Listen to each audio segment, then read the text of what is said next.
অনেক অনেক ভালোবাসা, কাছে দূরে সকল বন্ধুদের অনেক অনেক ভালোবাসা। তো ডাঁটার শাক যে আমি লাগিয়েছি, দেখো ডাঁটার শাকটা একদম আমার সমানই হয়ে গেছে। কিভাবে এত সুন্দর ডাঁটার শাক হলো, এত বড় হলো, এবং কিভাবে কি পরিচর্যা করছি তাই নিয়ে আজকের ভিডিও। চলো দেখতে থাকো, আশা করি ভালোই লাগবে। এটা সাদা ডাঁটা, এটা যেটা আছে দেখো, এটা সাদা ডাঁটা, এটা একটা অনেকগুলোই খাওয়া হয়ে গেছে, কাটা হয়ে গেছে, এগুলোই আছে, আরও কিছু লাল ডাঁটাও আছে। নমস্কার বন্ধুরা, চলে এসেছি আমার একটা ভিডিও নিয়ে। আর এই ভিডিওতে আমি ডাঁটার শাক কীভাবে খুব সহজ পদ্ধতিতে আমরা আমাদের নিজের প্রয়োজন মতো কীভাবে আমাদের বাগানে, ছাদ বাগানে, টবে, ফলের ক্যারেটে কিংবা যে কোনো কন্টেনারে এবং নিচের বাগানে কিভাবে লাগিয়ে আমরা নিজেদের প্রয়োজন মতো এখান থেকে পেয়ে যাব, সেই আলোচনায় আজকের ভিডিওতে আমি করব। আমি অবশ্যই ডাঁটার শাক আমি লাগিয়েছি, সেটা আমি এপ্রিল মাসের মাঝামাঝিতে লাগিয়েছি। এখন মে মাসে প্রায় মাঝামাঝি পার হয়ে গেছে। এখন অবধি আমি এই ডাঁটার শাকগুলো অনেকগুলো হারভেস্টও করেছি, অনেকগুলো আমার নিয়েও নিয়েছি, আর কিছু এখনও আমার আছে। সেগুলো খুব ভালো গ্রোথ এবং সুস্বাস্থ্য এবং খেতেও ভীষণ সুস্বাদু। এইখানে নিচের বাগানেও কিছু আমি লাগিয়েছি, যেগুলো মাটির মধ্যে, সেখানেও কিছু বীজ ছড়িয়ে দিয়েছিলাম।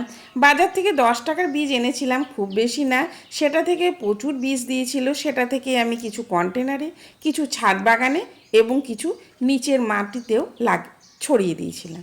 সেখান থেকে খুব সুন্দরভাবে ডাঁটাগুলো বার হয়ে বেশ সুন্দরভাবে গ্রো করছে।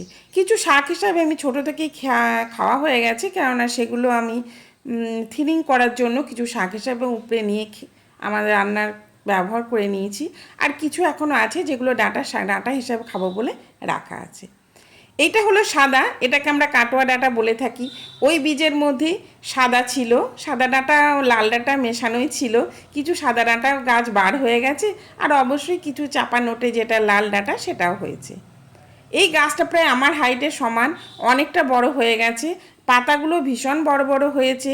তো আপনারাও আপনাদের ছাদে কিংবা নিচের বাগানে কিংবা টবে, যেখানেই যে যার সুবিধা অনুযায়ী কিছু যদি লাল ডাঁটার বীজ ছড়িয়ে দেন, এই সময়ে এখনও যদি ছড়ান মে মাসের মাঝামাঝি করে কিংবা লাস্টেও, তাহলে সারা বর্ষাকাল জুড়েই শাক হিসাবেও খেতে পারা যাবে, আবার ডাঁটাও পাওয়া যাবে। তো আমি কিভাবে এই ডাঁটার শাক লাগিয়েছি সেটা তো আমি আগের ভিডিওতে একটা শেয়ার করাই আছে, ডাঁটার শাকের চাষ পদ্ধতি। কিন্তু তারপরে আমি কি যত্ন করেছি, খুব বেশি যত্ন নয়, আমাদের বাড়ির হাতের কাছে যেটুকু আছে সেটুকু দিয়েই খুব সহজভাবে, খুব সহজ পরিচর্যাতেই এই ডাঁটা গাছের পরিচর্যা করা যায় এবং খুব ভালো গ্রোথ হয়। খুব সুন্দরভাবে আমরা এর পরিচর্যাও করতে পারবো। এইটা হলো লাল ডাঁটা বা চাপা নোটে বলে থাকি। এইগুলো আমি নিচের বাগানে লাগিয়ে দিয়েছিলাম, এগুলোও বেশ সুন্দর গ্রো করেছে। এখানে কিছু ছাদ বাগানেও লাগিয়ে দিয়েছি, সেগুলো অবশ্যই কন্টেনারেই আছে। তো সেটাও সিঁড়ি বেয়ে বেয়ে অনেকটা বড় হয়ে গেছে এবং খুব সুস্বাস্থ্য, কোনো রোগ পোকার আক্রমণ এখনও অবধি আমার ডাঁটা গাছে লাগেনি। তার জন্য আমি কোনো কিছু ব্যবহারও করিনি, কেবলমাত্র খাবারটা আমি টাইমে টাইমে দিয়ে গেছি। যেহেতু কন্টেনারে, ওই জন্য খাবারটা আমাদের দিতে হবে। আর যদি এটা নিচের বাগানে হয় তাহলে কোনো খাবার না দিলেও খুব সুন্দরভাবে জল এবং রোদ্দুর পেলেই গ্রোথ হবে। অবশ্যই দিনে 3 থেকে 4 ঘন্টা রোদ্দুর পেলেই হবে, আর জলটা আমাদের পরিমাণ মতো দিতে হবে। খুব গরমের দিনে আমরা 2বার করে জল দেব, আর যদি বর্ষার সময়, এখন তো বৃষ্টি হচ্ছে, জল দেওয়ার কোনো প্রয়োজনই নেই। এইখানে এই একটা বড় বালতিতে আমি 20 লিটার যে বালতিটায়, সেখানে আমার যত রকমের কিচেন ওয়েস্ট বা সবজির খোসা, কলার খোসা যেগুলো, সেইগুলোকে আমি ভিজিয়ে দিয়েছি। আর এর মধ্যে কিছু ঘুঁটোও আমি ভেঙে দিয়ে দিয়েছি। এইগুলো 7 দিন ধরে আমি ভিজতে দিয়েছি, আর মাঝে মধ্যে নেড়ে দিয়ে আর ঢাকা দিয়ে রাখা থাকে। ব্যাস এই জলই আমি সমস্ত গাছে ব্যবহার করে থাকি। এটা এবার ছেঁকে নেব একটা বাস্কেটের মধ্যে, আর তলায় দেব একটা বালতি।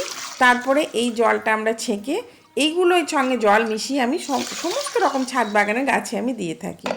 নিচের বাগানে, ছাদ বাগানে এই জলই আমি দিয়ে থাকি, কারণ আমরা গৃহবধূ, আমাদের হাতের কাছে যেটুকু পাওয়া যায়, সবসময় বাজারে যাওয়া সম্ভব হয় না, সেখান থেকে জিনিস আনাও সম্ভব হয় না। আর কেমিক্যাল, কোনো রাসায়নিক সার, কীটনাশক আমি তো আমার বাগানে সবজি এবং ফল এগুলোতে আমি ব্যবহার করি না। কিছু কিছু ফুল গাছে দিয়েও থাকি, তাও খুব কম। ব্যাস এই জলটাই এবার সমপরিমাণ জল মিশিয়ে গাছের গোড়ায় গোড়ায় দিয়ে দেবো। সমস্ত গাছেই দেওয়া যায়, যেমন নোটে গাছ, পুঁই শাক, লাউ, উচ্ছে, কুমড়ো, ঝিঙে, লাফা বরবটি সমস্ত গাছেই দেওয়া যায়। এটা খুবই অর্গানিক আর খুবই কার্যকরী। অবশ্যই আমরা মাসে একবার দেব, বেশি দেওয়ার দরকার নেই আমাদের। মাসে একবার যদি এইভাবে দিয়ে দিই তাহলে এই ডাঁটার শাক খুব ভালো গ্রোথ হবে। তার জন্য আমাদের আর কিছু বাজার থেকে কিনে কোনো সার আমাদের ব্যবহার করতে হবেও না। যদি রোগ পোকার আক্রমণ হয়, আমার বাগানে এখনও রোগ পোকার আক্রমণ হয়নি। রোগ পোকার আক্রমণ হলেও পাতাগুলো আর খাওয়া যাবে না, তখন ডাঁটাটাই আমরা শাক খাবো। কিন্তু তাহলে যদি নিম অয়েল স্প্রে করা যায় তাহলেও কাজে দেয়। তো আমার বাগানে তো লাগেনি, আমি কোনো নিম অয়েল কিছুই স্প্রে করিনি। এইগুলো কন্টেনারে আছে, এইগুলো কন্টেনারে কিন্তু এগুলো বেশ বড় হয়ে গেছে। এরকমভাবেই পরিচর্যা করেই আমি ডাঁটার শাক লাগিয়েছি। তাহলে বন্ধুরা, আমার এই ভিডিও কেমন লাগলো অবশ্যই কমেন্ট করে জানাবেন। যদি কোনো ভুল ত্রুটি হয় সেগুলো কমেন্টের মাধ্যমে তুলে ধরবেন। অনেক অনেক ভালোবাসা, অসংখ্য ধন্যবাদ। সবাই গাছ লাগান, বাগান করুন আর অর্গানিক সবজি খান, তাতে মনও ভালো থাকবে, শরীরও ভালো থাকবে। দেখা হবে একটা নতুন ভিডিওর সঙ্গে। ততক্ষণ পর্যন্ত ভালো থাকবেন, সুস্থ থাকবেন। Ta ta, thank you.